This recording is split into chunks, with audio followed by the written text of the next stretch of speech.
Hello मेरे प्यारे बच्चों। आज हम लोग पढ़ने वाले हैं collision and types of collision. सबसे पहले वर्क एनर्जी पावर वाले चैप्टर में सबसे पहले लेक्चर में मैंने पढ़ाया था work done by constant force, work done by variable force. उसके बाद हमने पढ़ाया था काइनेटिक एनर्जी के बारे में और उस पर क्वेश्चंस करवाए थे आपको, ठीक है। वर्क एनर्जी थ्योरम भी समझाया था। उसके अगले लेक्चर में हमने बताया था आपको पोटेंशियल एनर्जी के बारे में, spring potential energy, gravitational potential energy, और उस पर बेस्ड क्वेश्चन करवाए थे, ठीक है। तो 3 लेक्चर हो चुका है हमारा इसमें। फोर्थ लेक्चर है, अच्छा फोर्थ में फिर हमने करवा दिया था आपको मोशन इन वर्टिकल सर्कल, ठीक है। तो फिफ्थ लेक्चर है हमारा इसमें, जिसमें हम लोग जानेंगे collision and types of collision के बारे में, ठीक है। तो मैंने एक ओवरव्यू दे दिया ताकि कुछ नए बच्चे जो डायरेक्ट कोलिजन वाले चैप्टर को इस लेक्चर को खोले हों तो उन्हें पता लग गया है कि हाँ हम पहले से ये पढ़ते आ चुके हैं। हर टॉपिक हर जो होता है वो अगले से कनेक्टेड होता है, ठीक है। तो पहले आप शुरू के वो 3 लेक्चर को 4 लेक्चर को आप देख लें, तब आपको इसमें ज़्यादा समझ में आएगा, ठीक है। तो सबसे पहला वर्ड है हमारे पास कोलिजन, है ना। तो आइए जानते हैं कोलिजन क्या होता है। देखो आप डेली लाइफ में बहुत सारे एग्जांपल देखते हैं कोलिजन का। एक कार ने एक बाइक वाले को ठोकर मार दी, एक बाइक वाले ने किसी आदमी को ठोकर मार दी, ठीक है। ट्रेन का टक्कर हो जाता है कई बार। कैरम बोर्ड में आप खेलते हो तो कैरम का जो स्ट्राइकर होता है वो कॉइन को ठोकर मारता रहता है। तो ये सब के सब एग्जाम्पल है कोलिजन के, ठीक है। मतलब जब दो बॉडी फिजिकली एक दूसरे से इंटरेक्ट करे वेरी शॉर्ट टाइम के लिए और एक दूसरे पे फोर्स लगाए, उसे हम कोलिजन कह सकते हैं, ठीक है। अच्छा, कोलिजन का दूसरा एक और डेफिनेशन होता है बच्चों कि अगर एक बॉडी का पाथ दूसरे बॉडी के कारण अफेक्ट हो उसे भी आप कोलिजन कहेंगे। जैसे अल्फा पार्टिकल एक्सपेरिमेंट देखा था आपने रदरफोर्ड का, तो वहां पे क्या था कि न्यूक्लियस पे बम्बार्ड किया गया था, है ना। न्यूक्लियस पे बम्बार्ड किया गया था अल्फा पार्टिकल से। तो न्यूक्लियस पे अल्फा पार्टिकल गया था और जाकर के वापस लौट के आ गया था, जो स्ट्रेट लाइन जो सामने जस्ट जा रहा था, सेंटर के सामने जो रे जा रही थी वो जस्ट वापस लौट के आ गया था, ठीक है। तो वहां भी उसका नाम भी कोलिजन दिया गया है, क्योंकि सेंटर पे न्यूक्लियस थे, पॉजिटिव चार्ज थे, उस कारण से अल्फा पार्टिकल का पाथ हो गया था डिफ्लेक्ट 180 से, तो उसे भी कोलिजन कहा गया है, ठीक है। कोलिजन समझ गए आप कि जब एक का पाथ दूसरे के कारण अफेक्ट हो या दो बॉडी फिजिकली इंटरेक्ट करे, एक दूसरे पे फोर्स लगाया छोटे टाइम के लिए, तो उसे आप कोलिजन कहेंगे, ठीक है। तो हमने बच्चों आपके लिए डेफिनेशन पहले से लिख के रखा हुआ है ताकि डेफिनेशन को नोट करने में, डेफिनेशन को लिखवाने में टाइम वेस्ट ना हो। मैं यहाँ पे वीडियो ऑन करके मैं डेफिनेशन लिखना शुरू करूंगा तो काफ़ी टाइम लगेगा और लंबा वीडियो बनेगा, ठीक है। इसमें आपका भी टाइम वेस्ट होगा, इसलिए मैं पहले आपको पढ़ाने से पहले मैं प्रिपेयर करता हूँ, 5-6 घंटे लगाता हूँ, जिसमें मैं सारा कुछ प्री प्लान करता हूँ कि हाँ क्या क्या पढ़ाना है मुझे, ठीक है। और सारे क्वेश्चंस मैं लिख के लाता हूँ। चलिए, तो कोलिजन का डेफिनेशन समझ गए आप कि जब दो बॉडी फिजिकली इंटरेक्ट करे वेरी शॉर्ट टाइम के लिए, एक दूसरे फोर्स लगाए, उसे हम कोलिजन कहते हैं। या फिर एक का पाथ दूसरे से इफेक्ट हो, उसे भी हम कोलिजन कहते हैं, ठीक है। अब टाइप्स ऑफ कोलिजन। तो कोलिजन को क्लासिफाई किया गया 2 बेसिस से बच्चों, एक तो on the basis of direction और एक on the basis of kinetic energy, ठीक है। अब देखो डायरेक्शन के बेसिस पे 2 है हमारा, 1 डायमेंशनल कोलिजन या इसको हेड ऑन कोलिजन में कहते हैं, और 2 डायमेंशनल कोलिजन या इसे ऑब्लिक कोलिजन में कहते हैं, ठीक है। देखो रेलवे के ट्रैक पे क्या आपने कभी ट्रेन में बैठे होंगे तो ट्रेन का 2 डब्बा चलते हुए क्या होता है, ऐसे ऐसे टकराता रहता है ना, आपने देखा है ना ऐसे। तो वो कोलिजन हेड ऑन कोलिजन है, मतलब वेलोसिटी बिफोर कोलिजन और वेलोसिटी आफ्टर कोलिजन दोनों अगर सेम स्ट्रेट लाइन में हो, एक ही पाथ के लॉन्ग हो, तो उसे हम कहेंगे बच्चों हेड ऑन कोलिजन या ऑब्लिक कोलिजन। ऐसा समझ में। जैसे रेलवे के 2 कंपार्टमेंट, 2 बोगी या 2 डब्बों का टकराना जो है, ये हेड ऑन कोलिजन का एग्जांपल है, ठीक है। या आप ऐसे भी अगर कोई मारो 2 बॉल को तो सेम ही लाइन में हो, कोलिजन से पहले वाला कोलिजन के बाद वाला दोनों सेम ही जो वेलोसिटी हो दोनों सेम ही स्ट्रेट लाइन में हो, उसे आप कहेंगे हेड ऑन कोलिजन, ठीक है। तो इसको भी हमने लिखवाया हुआ है कि collision in which the particle move along the same straight line before and after the collision is called 1 dimensional और हेड ऑन कोलिजन, ठीक है। अच्छा, कैरम बोर्ड में क्या होता है, कैरम बोर्ड में आप यहाँ पे है ना सारे होते हैं और आप क्या करते हो, यहाँ से मारते हो, ये फिर कुछ इधर जाता है, कुछ इधर जाता है, कुछ इधर जाता है, ठीक है। या आपका स्ट्राइकर यहाँ से आकर यहाँ चला आता है ना, ऐसा कुछ होता है। तो ये जो आपका एग्जाम्पल है ये 2D का है, 2D कोलिजन का या ऑब्लिक कोलिजन का एग्जाम्पल है। मतलब वो कोलिजन जिसमें collision in which the particle move in same plane, एक ही प्लेन में है, इसी प्लेन में है। मान लिया ये एक्स वाई है तो एक्स वाई प्लेन में है, लेकिन डिफरेंट एंगल है, मतलब पहले इस एंगल से जा रहा था अब इस एंगल से जा रहा है। मतलब अगर path before collision and path after collision दोनों अलग अलग लाइन के लॉन्ग हो, प्लेन सेम होना चाहिए, उसे हम कहेंगे ऑब्लिक कोलिजन, ठीक है। इसमें आप एग्जांपल में लिख लो collision of carrom coin, example में लिख लो आप कोलिजन ऑफ कैरम कॉइन, ठीक है। इसमें क्या लिखे होगे आप, example collision of two bogie of train, ठीक है। ट्रेन के दो बोगी है, दो कंपार्टमेंट कह सकते हो, कंपार्टमेंट ऑफ ट्रेन, ठीक है। तो ये एग्जाम्पल है आपके हेड ऑन और ऑब्लिक के, आया समझ में।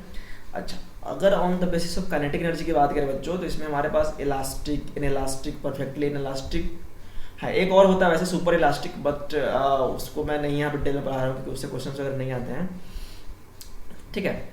अच्छा, दो बातें आपको कोलिजन में जाननी होगी। सबसे पहली बात बच्चों, किसी भी टाइप का कोलिजन हो मोमेंटम कंजर्व रहता है, तो आप यहाँ पे नोट करके लिख लो बच्चों कि momentum remains conserve in all type of collision, ठीक है। मोमेंटम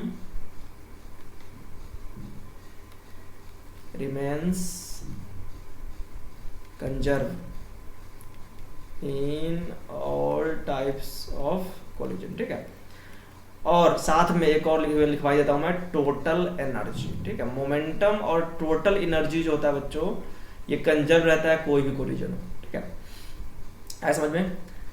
तो अब करेंगे हम लोग अगले पेज पे classification on the basis of kinetic energy. यहाँ तक समझ में आ गया आपको कोलिजन क्या होता है, जब एक बॉडी दूसरे बॉडी को छोटे टाइम के लिए फोर्स लगाए, फिजिकली इंटरेक्ट करे, या एक के पास दूसरे से इफेक्ट हो, उसे हम कोलिजन कहते हैं। कोलिजन की क्लासिफिकेशन दो तरह के किया गया है, एक on the basis of direction, एक on the basis of kinetic energy. अगर वेलोसिटी का direction before collision after collision same ही स्ट्रेट लाइन के लॉन्ग हो, उसे हम हेड ऑन कोलिजन कहते हैं। और अगर अलग अलग डिफरेंट एंगल पे हो, उसे आप ऑब्लिक कोलिजन कहते हैं, ठीक है। चलिए, अच्छा, एक और वर्ड है यहाँ पे जो आप डिफाइन करना जरूरी है, वो है बच्चों कोएफिशिएंट ऑफ रेस्टिट्यूशन, ठीक है। तो आप जान लो कि coefficient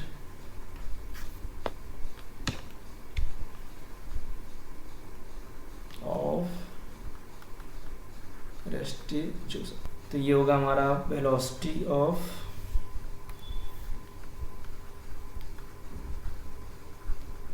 separation upon velocity of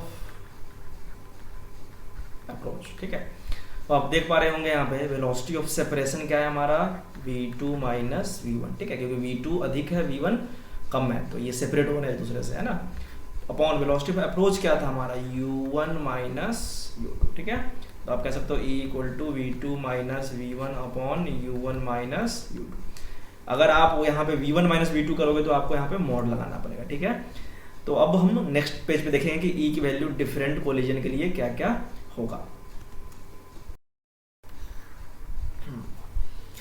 अगले पेज पे हमने बच्चों लिख के रखा हुआ है आपके लिए classification of collision on the basis of kinetic energy. देखो, सबसे पहला इलास्टिक, फिर इनइलास्टिक पढ़ेंगे, फिर परफेक्टली इनइलास्टिक पढ़ेंगे। देखो बच्चों, इलास्टिक कोलिजन में क्या होता है, काइनेटिक एनर्जी कंजर्व रहता है। इसमें बच्चों वेलोसिटी ऑफ अप्रोच, हम प्रूव करेंगे इसको कि इसमें वेलोसिटी ऑफ अप्रोच इक्वल होता है वेलोसिटी ऑफ सेपरेशन के, ठीक है। तो ध्यान रखना, इसमें क्या कंजर्व रहता है बच्चों, काइनेटिक एनर्जी कंजर्व रहता है, के रिमेन्स कंजर्व, ठीक है। इनइलास्टिक कोलिजन में बच्चों काइनेटिक एनर्जी कंजर्व नहीं रहता है, ठीक है। आगे समझ में। अच्छा, इसका एग्जांपल जो है इलास्टिक कोलिजन का बच्चों, एग्जांपल जो है वो collision of two glass ball, ऐसे लिख सकते हो, collision of two glass ball, ठीक है। ये इसका एग्जांपल है पहला। दूसरा एग्जांपल है बच्चों इसका collision of subatomic particle, atom के अंदर जो कोलिजन होता है प्रोटॉन, न्यूट्रॉन, इलेक्ट्रॉन का, ठीक है ना। तो वो क्या होता है हमारे collision of subatomic particle, ठीक है। ये एग्जांपल है हमारा इलास्टिक कोलिजन का। आगे समझ में, collision of two glass ball, collision of subatomic particle, ये इलास्टिक का एग्जांपल है। Velocity of separation, velocity of approach equal होता है इसमें। तो अगर velocity of separation, velocity of approach equal होगा, ये पहला पॉइंट मान लूँ, ये दूसरा पॉइंट मान लूँ मैं, ठीक है, और ये दोनों एग्जांपल। तो तीसरा पॉइंट बच्चों इसमें कि E की वैल्यू क्या होगी, तो E की वैल्यू 1, क्योंकि E होता है हमारा velocity of separation upon velocity of approach. जब दोनों इक्वल है तो E की वैल्यू क्या होगी बच्चों, 1 होगी इसको के लिए, ठीक है। चलिए, अब एग्जांपल है बच्चों हमारा इनइलास्टिक कोलिजन का। तो इसका एग्जांपल है, हमने क्या कहा, इसमें काइनेटिक एनर्जी कंजर्व नहीं रहता है। तो आप डेली लाइफ में जो एग्जांपल देखते हो, बैट से बॉल का मारना, ठीक है, फ्लोर पे बॉल का जंप करना, तो वो सारे एग्जांपल किसके हैं, इनइलास्टिक कोलिजन के, ठीक है। तो इसको लिख सकता हूँ मैं collision of ball with bat, ठीक है, ये इनइलास्टिक एग्जांपल है। और कौन सा बच्चों, collision of ball with floor, ठीक है, ये सारे एग्जांपल इनइलास्टिक है। काइनेटिक एनर्जी कंजर्व नहीं रहते हैं। मोमेंटम और टोटल एनर्जी बच्चों कोई भी कोलिजन हो उसमें कंजर्व रहता है, ठीक है। अच्छा, जो ई की वैल्यू है बच्चों इसमें लेस देन 1 होगा, ठीक है, ई क्या होगा, लेस देन 1, क्योंकि ई हमारा क्या होता है, velocity of separation upon velocity of approach, ठीक है। तो इसमें क्या होता है, काइनेटिक एनर्जी का लॉस होता है, तो सेपरेशन जो हो रहा होता है वो कम से हो रहा होता है, वेलोसिटी ऑफ अप्रोच जितने से अप्रोच किया होता है उससे कम से ये वेलोसिटी से सेपरेट हो रहा होता है, क्योंकि कुछ ना कुछ एनर्जी इनके वेस्ट होता है कोलिजन में, ठीक है। इसमें एनर्जी इनका वेस्ट होता है, इसमें भी एनर्जी वेस्ट होता है, इसमें एनर्जी वेस्ट नहीं होता है, ठीक है। चलिए, तो एग्जांपल समझ गए आप। अब है परफेक्टली इनइलास्टिक। इसमें क्या होता है, ये m1 मास v1 से जा रहा होता है, या चलो u1 मान लेता हूँ मैं, ये m2 मास हमारा u2 से जा रहा होता है, कब, बिफोर कोलिजन, टकराने से पहले, ठीक है। और टकराने के बाद m1 प्लस m2 दोनों एक कॉमन वेलोसिटी v से जाने लगता है, ठीक है। ये है सीन हमारा बच्चों आफ्टर कोलिजन, ठीक है। तो इस केस में जो आप इक्वेशन लिखोगे कुछ ऐसा लिखोगे आप, m1 u1 plus m2 u2 equal to, देखो m1 प्लस m2 दोनों कॉमन वेलोसिटी जा रहा है तो v, ठीक है। ये v कौन सा है हमारा, v कॉमन, ठीक है। और v कॉमन निकालना हो तो इसमें डिवाइड कर देंगे m1 प्लस m2 से, सही है, कोई दिक्कत नहीं। और e की वैल्यू कितनी होगी बच्चों इसमें, तो e की वैल्यू होगी 0, क्योंकि सेपरेट हुआ ही नहीं, गया चिपक गया। अच्छा, आप ये भी जानने में एगरनेस होंगे आप जानने को कि सर एग्जांपल बताओ इसका, है ना। तो एग्जांपल है बच्चों इसका, आप दौड़ते दौड़ते गए कार्ट में, या एक बैलगाड़ी या एक ट्रैक्टर का ट्रॉली चाह रहा था, आप दौड़ते दौड़ते गए उसमें कूद गए, ठीक है। तो वो एग्जाम्पल हमारा परफेक्टली इनइलास्टिक है, ठीक है। तो एग्जाम्पल कहता हूँ मैं कि अ मूविंग बॉय या man jump into moving trolley, ठीक है। ट्रॉली मूव कर रहा था, बैलगाड़ी मूव कर रहा था, ट्रैक्टर का ट्रॉली देखा होगा अपने गांव में, दौड़ते हुए बच्चे चढ़ जाते हैं उसमें, ठीक है। गांव में ट्रैक्टर जा रहा होता है ना, तो बचपन में दौड़ते दौड़ते चढ़ जाते हैं उसमें। या फिर आप कह सकते हो collision of ball with mud, कीचड़ में आप बॉल को मारते हो, ठीक है, तो क्या होता है कीचड़ उसमें चिपक जाता है और साथ साथ दोनों मूव करने लगते हैं, ठीक है। तो आप कह सकते हो कोलिजन ऑफ मड, कीचड़ का, ठीक है, विद बॉल, ठीक है। तो ये भी एग्जांपल हमारा किसका है, परफेक्टली इनइलास्टिक का। आगे समझ में, दौड़ते दौड़ते गए, ट्रॉली जा रहा था उसमें जाके कूद गए आप, है ना, साथ साथ मूव कर रहे। तो ई की वैल्यू जान गए आप, दोनों चिपक जाते हैं कोलिजन के बाद, ये भी जान गए। इस टाइप के कोलिजन बच्चों एनर्जी का लॉस सबसे अधिक होता है। यहाँ भी मैंने बताया था आपको कि इनइलास्टिक में भी लॉस होता है ना, यहाँ भी लॉस होता है, लेकिन यहाँ जो है लॉस वो मैक्सिमम होता है, ठीक है। देखो हमने लिख के रखा हुआ आपके लिए कि the collision in which particle gate stick together and move with a common velocity, ठीक है, after the collision is called perfectly inelastic. टकराने के बाद दोनों चिपक के साथ मूव करते हैं, इसे हम क्या कहते हैं, परफेक्टली इनइलास्टिक कोलिजन, ठीक है। और यहाँ पे क्या होता है हमारा, काइनेटिक एनर्जी पहले से घट जाता है। तो आई होप आपको बेसिक समझ में आ गया होगा सब कुछ। अब जो क्वेश्चंस आते हैं उसमें ये नहीं होता कि कोलिजन इलास्टिक है या हेड ऑन है, उसमें होता है बच्चों कि एक हेड ऑन इलास्टिक कोलिजन है, मतलब पहले हमने तो 2 पार्ट में क्लासिफाई कर लिया इसका, हेड ऑन और ऑब्लिक, ठीक है। तो क्वेश्चन होगा हेड ऑन इलास्टिक कोलिजन है, head on in elastic collision, ऐसे करके आता है क्वेश्चन, ठीक है। तो अब हम लोग थोड़ा सा ज़्यादा चीरफाड़ करें पार्टिकुलर का, मतलब इस सब का बारी बारी से हम लोग चीरफाड़ करेंगे, मतलब ऑपरेशन करेंगे, ठीक है, मतलब डिटेल में पढ़ेंगे, ठीक है। तो सबसे पहले आइए पढ़ते हैं हम इलास्टिक कोलिजन को, इलास्टिक हेड ऑन को पढ़ेंगे, ठीक है। यहाँ हम लोग प्रूव करेंगे velocity of separation, velocity of approach दोनों इक्वल होता है, ठीक है। चलिए, तो मान लिया हमने बच्चों कि एक m1 मास था, ये जा रहा था u1 से, ठीक है, और ये m2 मास ये जा रहा था u2 से, कब, बिफोर कोलिजन, टकराने से पहले, ठीक है। अब क्या हुआ, दोनों टकरा गए, है ना, ये M1 था, ये M2 था, दोनों ने टक्कर मार दिया दूसरे को। टकराने के बाद क्या हुआ, अब M1 जा रहा है V1 से, M2 जा रहा है V2 से, ठीक है। ये वाली बात है हमारी आफ्टर कोलिजन, आफ्टर कोलिजन, ठीक है। तो अब क्या करेंगे, आपको हमें प्रूव करना है बच्चों इसमें कि velocity of separation velocity of approach equal होता है, और हमें निकालना है V1 और V2 के वैल्यू। आज समझ में क्या प्रूव कर रहा हूँ मैं, velocity of separation velocity of approach equal होता है, और निकाल रहा हूँ मैं V1 V2 की वैल्यू। तो सबसे पहले ये तो समझ गए आप। अब अप्लाई करेंगे, applying conservation of momentum, applying conservation of linear momentum, linear momentum, ठीक है। तो पहले कितना मोमेंटम था हमारा, M1 U1 plus M2 U2, बाद में कितना है हमारा M1 V1 plus M2 U2, इसको इक्वेशन 1 मान लो। अब यहाँ से आप कह सकते हो, अब मैं यहाँ पे क्या करूँगा, दोनों M1 को एक साथ लिखूंगा, ठीक है। तो M1 कॉमन ले लूँगा, तो ये होगा U1 माइनस V1, और इधर में हो जाएगा हमारा M2 कॉमन लूँगा मैं, ये और ये से, तो ये हो जाएगा हमारा V2 माइनस U2, सही है। और इसका नाम मैं इक्वेशन 2 दे देता हूँ।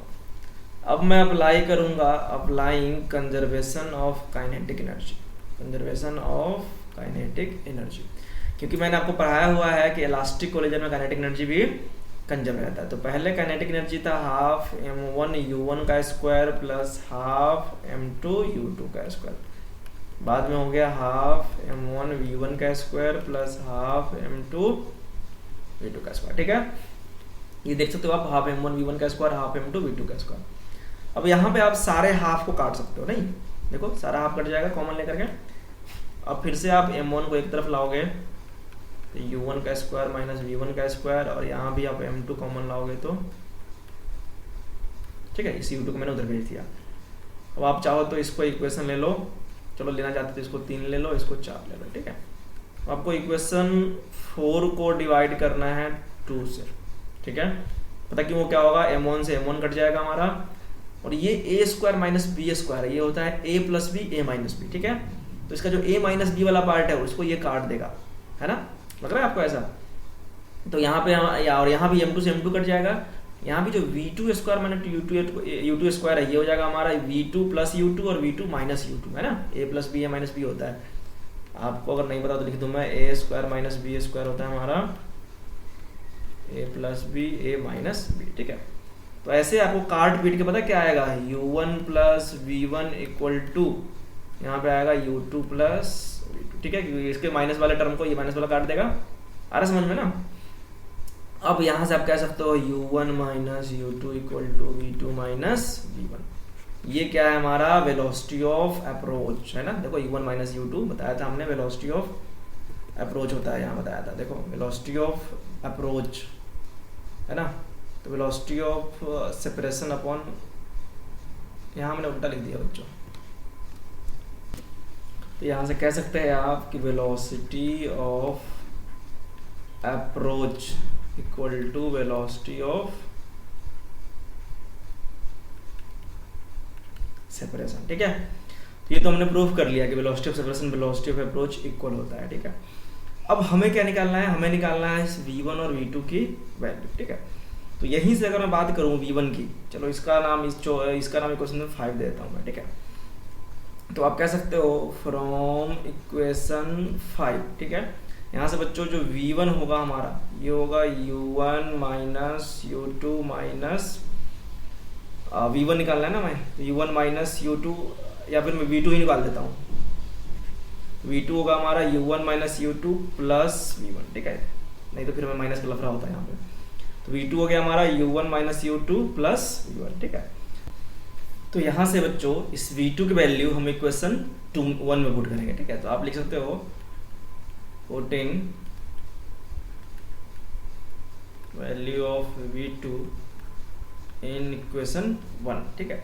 इसमें पुट करोगे बच्चों तो यहाँ पे ऑलरेडी पहले से M1 U1 plus M2 U2 equal to M1 V1 plus M2, और V2 की जगह पे रखोगे आप U1 minus U2 plus V1, ठीक है।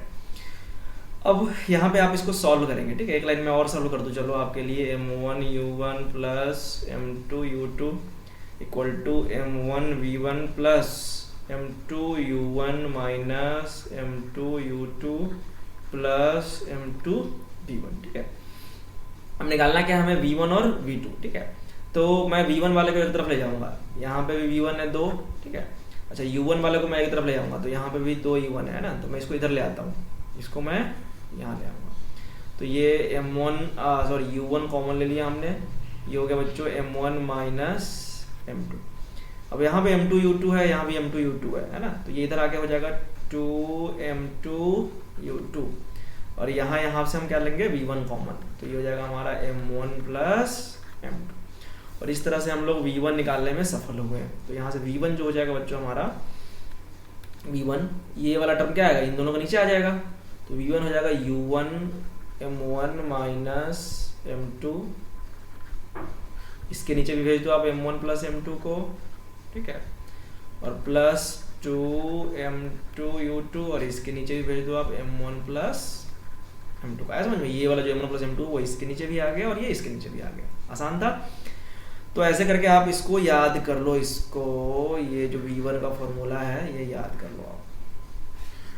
देखो कैसे करोगे याद, तो जो v1 देखो नीचे तो याद करना नहीं है आपको, डिनोमिनेटर दोनों का क्या है m1 प्लस m2 ही है। ठीक है, अब यहाँ पे जो v1 निकालना है तो u भी 1 का है और m1 माइनस m2 का है, और यहाँ पे दोनों टर्म 2 का है m2u2।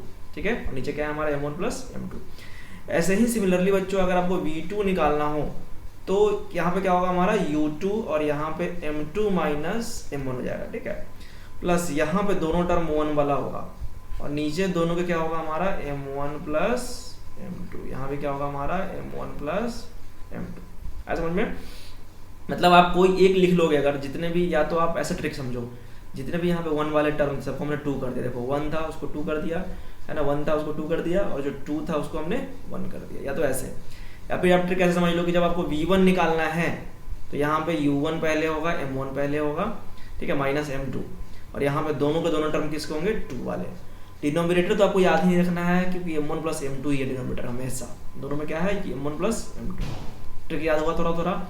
जब v2 निकालना है तो यहाँ पे u2 m2 माइनस m1, और यहाँ पे दोनों के दोनों टर्म कैसे हैं 1 वाले। जब 2 निकालना है तो दोनों के दोनों यहाँ पे टर्म 1 वाले उल्टे। ठीक है, तो ऐसे करके ट्रिक बना के आप याद कर सकते हो। करेक्ट है, 2-4 बार आप इसको लिख लिख के देखो, रट्टा मारो, समझ में आ जाएगा। तो ये थे आपके इलास्टिक हेडोनर कोलिजन। अब इसके डिफरेंट केसेज भी हैं, तो चलते हैं अगले पेज पे। फिर से मैं लिख लूँ कि v1 जो था हमारा, देखो मुझे याद है, मैं बिना देखे लिख रहा हूँ। यहाँ पे u1 होगा, यहाँ पे m1 माइनस m2 अपॉन में m1 प्लस m2। ठीक है, जब यहाँ पे 1 था हमारा तो हमने क्या लिया, यहाँ भी 1, यहाँ भी 1, और यहाँ पे क्या होगा हमारा 2m, अब यहाँ पे 1 है तो यहाँ पे दोनों के दोनों क्या होंगे 2 वाले होंगे, अपॉन में m1 प्लस m2।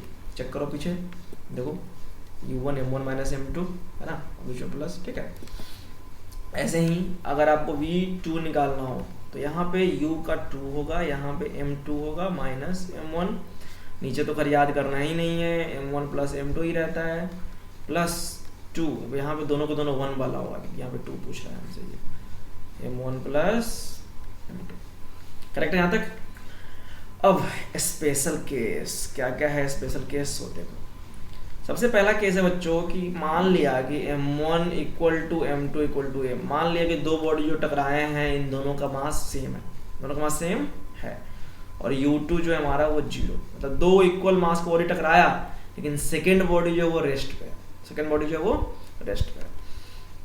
तो अब दिमाग लगा के समझो, देखो देन v1 क्या हो जाएगा, तो अगर m1 इक्वल टू m2 है तो ये टर्म 0 हो जाएगा हमारा, क्योंकि m1 m2 है तो टर्म कट गया, ये टर्म क्या हो गया 0, और u2 भी 0 तो ये टर्म भी 0 हो गया, मतलब v1 क्या हो गया 0। आया समझ में, m1 इक्वल टू m2 क्या है, घटेगा, खत्म हो गया ना हमारा, ये भी 2 किलोग्राम, ये भी 2 किलोग्राम, कट के खत्म, और ये u2 ऑलरेडी 0 है, तो v1 हो गया हमारा 0। v2 क्या होगा, तो v2 में देखो बच्चों यहाँ पे हमारा ये टर्म तो 0 हो गया क्योंकि दोनों मास इक्वल है। ठीक है, ये टर्म बचा सिर्फ, तो ये वाला टर्म देखो नीचे क्या हो गया m प्लस m 2m, और ऊपर भी 2m, मतलब ऊपर 2m u1 और नीचे भी 2m, क्योंकि हमने m1 m2 दोनों को m मान लिया। तो यहाँ से हमारा v2 हो गया हमारा किसके इक्वल, u1 के इक्वल।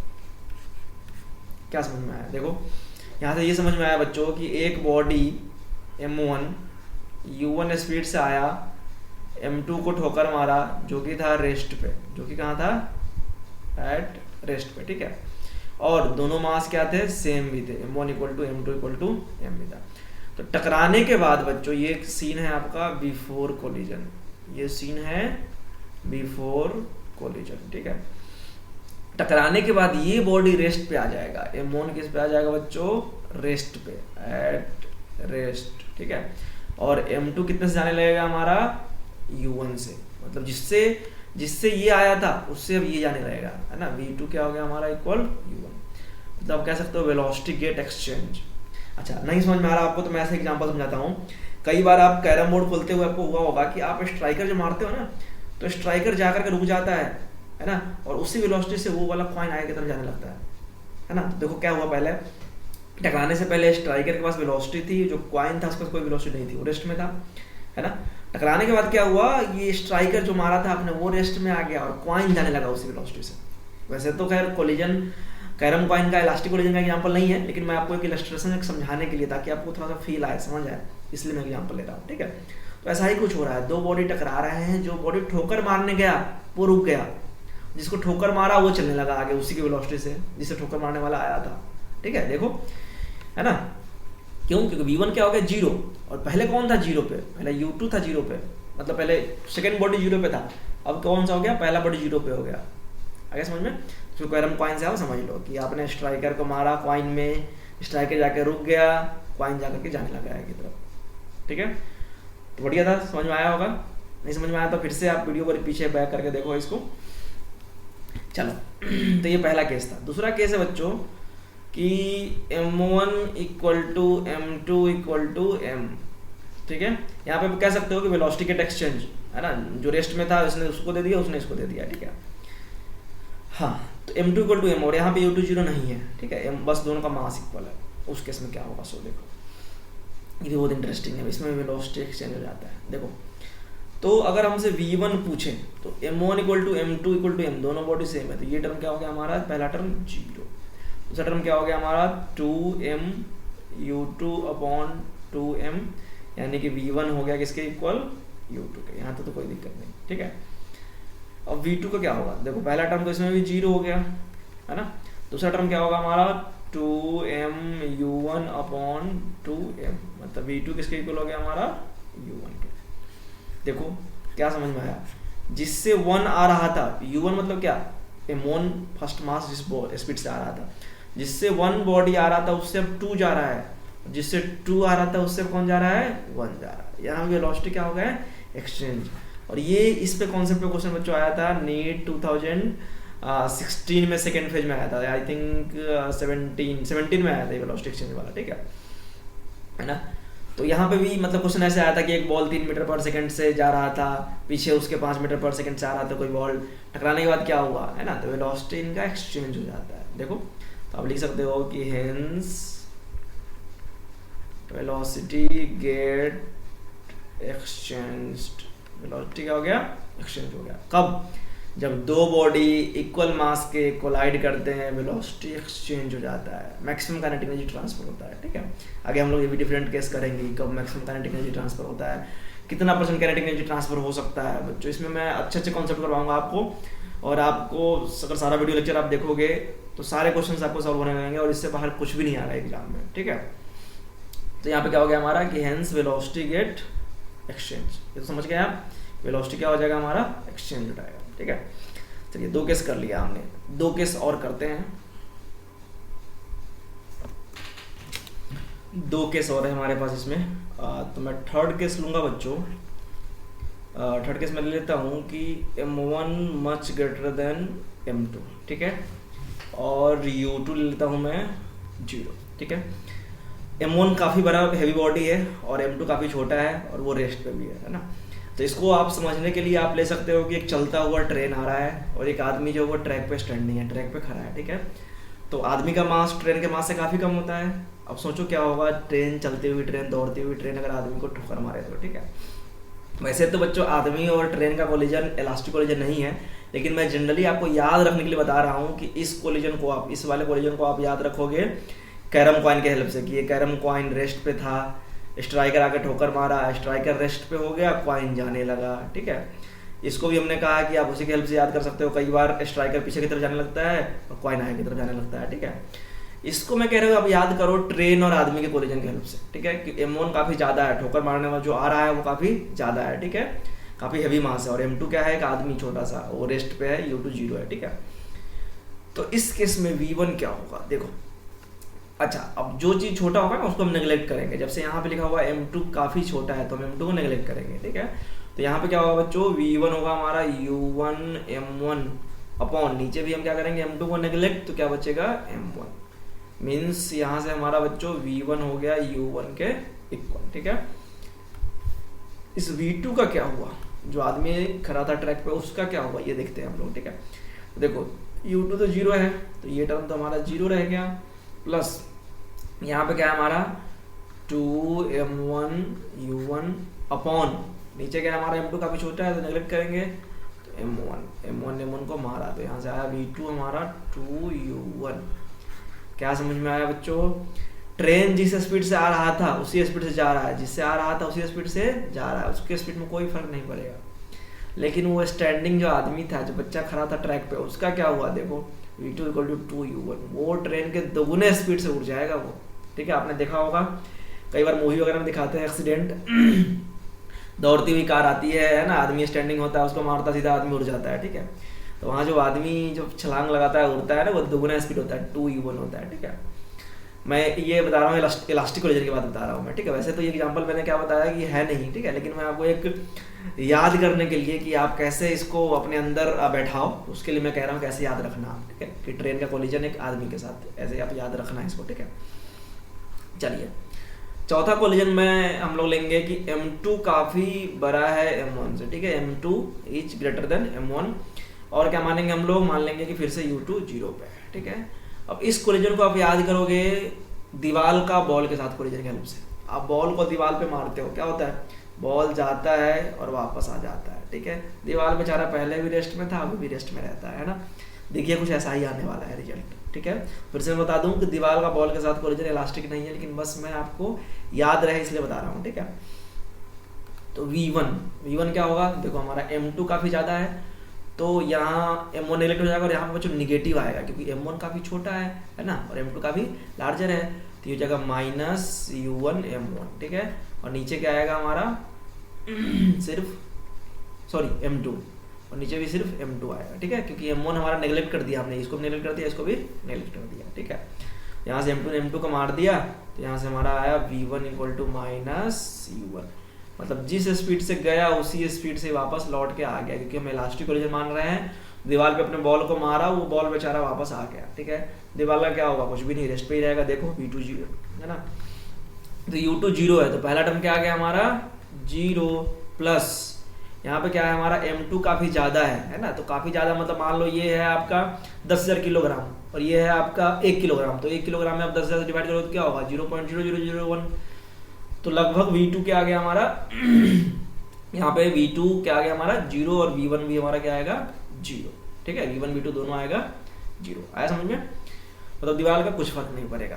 तो ये थे बच्चों हमारे 4 केस है ना। फिर से देखो क्या था, पहला केस था हमारा 2 इक्वल मास टकरा जाए और दूसरा मास रेस्ट पे हो, तो क्या होगा, जो मास ठोकर मारने आया था वो खुद रेस्ट पे हो जाएगा और दूसरा वाला जाने लगेगा उसी वेलोसिटी से जिससे आया था ये, ठीक है। देखो V2 हमारा क्या हो गया था U1 के इक्वल, जिससे 1 आया था उससे अब 2 जा रहा है, ठीक है, आया समझ में। और क्या दिखा था हमने यहाँ पे, और 1 क्या हो गया रेस्ट पे, पहले 2 रेस्ट पे था 1 रेस्ट पे हो गया, ठीक है।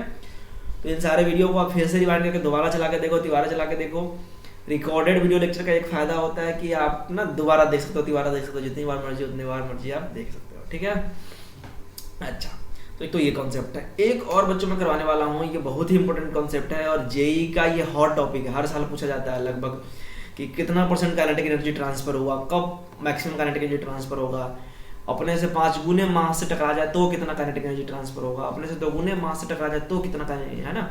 तो ये सारा कॉन्सेप्ट अगले पेज पे आपका क्लियर हो जाने वाला है, तो एकदम दिमाग लगा के समझो, अगले पेज में बता रहा हूँ मैं, ठीक है। लॉस इन काइनेटिक एनर्जी, तो आप हेडिंग दे लो इसमें कि काइनेटिक एनर्जी ट्रांसफर, ठीक है, kinetic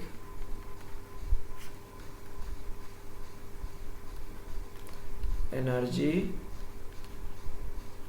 transfer during elastic head on collision,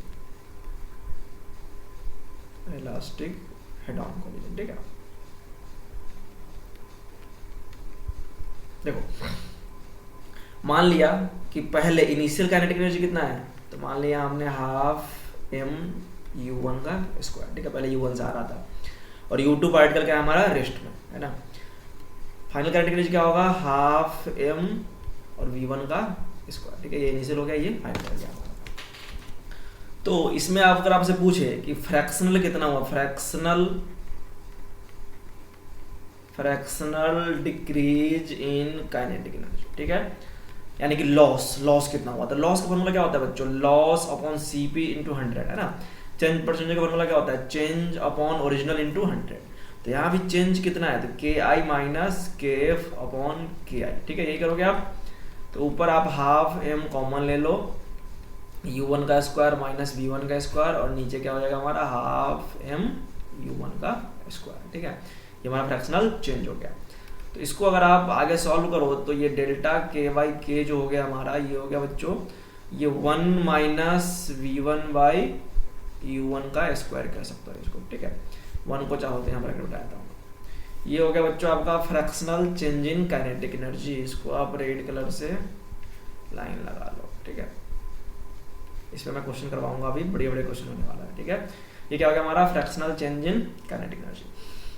अच्छा, थोड़ा सा और देखते हैं। कई बार क्वेश्चन आता है कि अपने से 4 गुने मास से टकरा गया, 5 गुने मास से टकरा गया, है ना। बहुत इंटरेस्टिंग टॉपिक है बच्चों, एकदम ध्यान से करना है इसको, इस पे क्वेश्चन आएगा ही आएगा। ठीक है, आता है हमेशा क्वेश्चन। तो देखो अब पीछे वाले में हमने क्या देखा है, पीछे हमने देखा है v1 का है ना फॉर्मूला। तो v1 था हमारा m1 u1 माइनस u2, अच्छा नहीं, v1 क्या था हमारा, v1 था u1 m1 minus m2 upon m1 plus m2 plus 2 क्या था हमारा m2 u2 और अपॉन m1 प्लस m2। ये था हमारा v1 का फॉर्मूला, है ना। अब क्या था, हमने माना हुआ है कि यहाँ पे u2 रेस्ट पे है। ठीक है, तो इफ u2 इक्वल टू 0, तो v1 क्या होगा हमारा, ये वाला टर्म हो जाएगा हमारा u1 m1 minus m2 upon m1 plus m2। ठीक है, तो यहाँ से अगर आप v1 बाई u1 की बात करें, मतलब u1 को अगर आप इसके नीचे भेज दोगे, ठीक है, यहाँ भेज दो आप u1 को, तो क्या बचेगा, सिर्फ ये टर्म बचेगा हमारा, है ना। उस टर्म को मैं यहाँ पुट करूंगा, तो यहाँ से होगा डेल्टा के बाई के इक्वल टू 1 माइनस ये वाला टर्म है ना m1 माइनस m2 का स्क्वायर और अपॉन m1 प्लस m2 का स्क्वायर। क्योंकि यहाँ पे क्या है हमारा v1 बाई u1 का स्क्वायर, और v1 बाई u1, इस u1 को हमने यहाँ भेज दिया, तो ये वाला टर्म बचा हमारा किसकी वैल्यू, v1 बाई u1 की। आ रहा समझ में ना, v1 बाई u1 क्या बच गया हमारा, v1 बाई u1 बच गया m1 minus m2 upon m1 plus m2। सही है, अब इसको आप सॉल्व करो, देखो क्या आता है सॉल्व करके। ये आएगा डेल्टा के बाई के इक्वल टू, देखो ये एलसीएम लोगे तो हो जाएगा हमारा m1 प्लस m2 का होल स्क्वायर, है ना। और ये यहाँ जाएगा बच्चों, तो ये हो जाएगा हमारा a square plus b square plus 2ab। सही है, माइनस इसको अगर सॉल्व करोगे तो ये हो जाएगा हमारा a square plus b square minus 2ab। ठीक है, अब काटोगे तो इससे ये इन दोनों से इन दोनों कट जाएगा। ठीक है, ये माइनस माइनस प्लस, तो यहाँ से आ जाएगा बच्चों आपका 4m1 m2। ठीक है, अच्छा नीचे एक चीज और करना होगा आपको, m1 प्लस m2 का होल स्क्वायर, ये होता है बच्चों a माइनस b का होल स्क्वायर। ठीक है, देखो a प्लस b का होल स्क्वायर जो होता है ना बच्चों हमारा, ये a माइनस b का होल स्क्वायर। ठीक है, और प्लस 4ab होता है। क्यों, क्योंकि यहाँ पे a माइनस बी का होल स्क्वायर होगा हमारा a square plus b square minus 2ab, और उस माइनस 2ab को ये 4ab के साथ ऐड करने पे सिर्फ बचेगा प्लस का 2ab। तो वही मैं लिख दूंगा यहाँ पे प्लस 4m1 m2 डेल्टा के बाई के। अब सोच रहे हो कि सर इतना क्यों कर रहे हो आप, मैं अब इसलिए कर रहा हूँ यहाँ पे इतना, क्योंकि आपसे पूछेगा कि मैक्सिमम काइनेटिक एनर्जी ट्रांसफर कब होगा, डेल्टा के बाई के मैक्सिमम कब होगा। तो डेल्टा के बाई के को मैक्सिमम होने के लिए ये वाला टर्म जो होना चाहिए वो मिनिमम होना चाहिए। ठीक है, 0 होना चाहिए। ठीक है, तो आप लिख सकते हो कि फॉर डेल्टा के बाई के टू बी मैक्सिमम, है ना, ये टर्म क्या होना चाहिए 0, m1 माइनस m2 क्या होना चाहिए 0, यानी कि m1 इक्वल टू होना चाहिए m2। मतलब एक क्वेश्चन का आंसर यहाँ से आया कि दो बॉडी अगर इक्वल मास के कोलाइड कर जाए, टकरा जाए, तो मैक्सिमम काइनेटिक एनर्जी ट्रांसफर होता है वहाँ पे। ठीक है, देखो पीछे भी हमने देखे थे बच्चों, यहाँ पे दो बॉडी इक्वल मास के टकरा रहे थे तो क्या हो रहा था, मैक्सिमम काइनेटिक एनर्जी, जो बॉडी आ रहा था वो रुक जा रहा था, दूसरा बॉडी जाने लग रहा था, है ना, उसी स्पीड से। तो मैक्सिमम काइनेटिक एनर्जी कब ट्रांसफर होता है, जब दो इक्वल मास का बॉडी टकराता है। ठीक है, अच्छा थोड़ा सा बस और दिमाग को जोर दो, ठीक है, थोड़ा सा बस, क्योंकि इससे क्वेश्चन आता है। तो एक पेज पे और लिखते हैं हम लोग, डेल्टा के वाई के क्या आ गया हमारा 4m1 m2 upon m1 minus m2 का होल स्क्वायर, है ना, प्लस 4m1 m2, ये आ गया हमारा डेल्टा के वाई के का। ठीक है, अब मैं आपको एक फॉर्मूला ऐसा बताने वाला हूँ जिससे कि वो वाले क्वेश्चन हो जाएंगे कि एक बॉडी अपने से 2 गुने मास से टकरा गया, 4 गुने मास से टकरा गया, बताओ कितना परसेंटेज काइनेटिक एनर्जी ट्रांसफर होगा, कितना काइनेटिक एनर्जी ट्रांसफर होगा। ठीक है, तो यहाँ पे मान लिया हमने कि अगर if m2 equal to n times m1, n लिया हमने, है ना, n की वैल्यू 2 गुना 3 गुना 4 गुना कुछ भी हो सकता है, उस केस में डेल्टा के बाई के क्या होगा 4m1, है ना, और m2 की जगह क्या लोगे आप nm1। ठीक है, अपॉन नीचे क्या होगा हमारा फिर से m1 माइनस nm1 का होल स्क्वायर और प्लस 4, है ना, m1 इंटू nm2। ठीक है, अब आप इसको सॉल्व करोगे बच्चों तो यहाँ से आएगा आपका डेल्टा के वाई के, आप सॉल्व कर लेना, ये आएगा आपका बच्चों 4n अपॉन 1 प्लस n का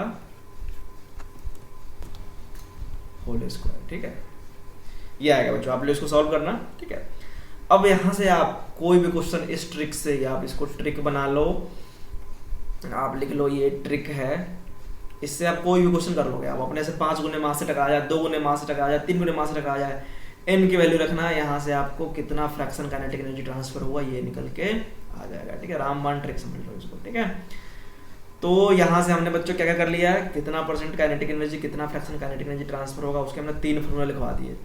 ये फॉर्मूला हमारा थर्ड फॉर्मूला, ये हमारा फॉर्मूला सेकंड, और एक फॉर्मूला था हमारा यहाँ पे ये फर्स्ट। ठीक है, 3 फॉर्मूला मैंने बता दिया आपको, कितना परसेंट काइनेटिक एनर्जी, कितना फ्रैक्शन काइनेटिक एनर्जी ट्रांसफर होगा, इसका परसेंटेज भी 100 से मल्टीप्लाई करना है। ठीक है, और क्या बता दिया बच्चे हमने, 4 केस बता दिए वेलोसिटी का, और ये फॉर्मूला तो जरूर याद कर लो आप, v1 और v2 का तो एकदम याद ही कर लो।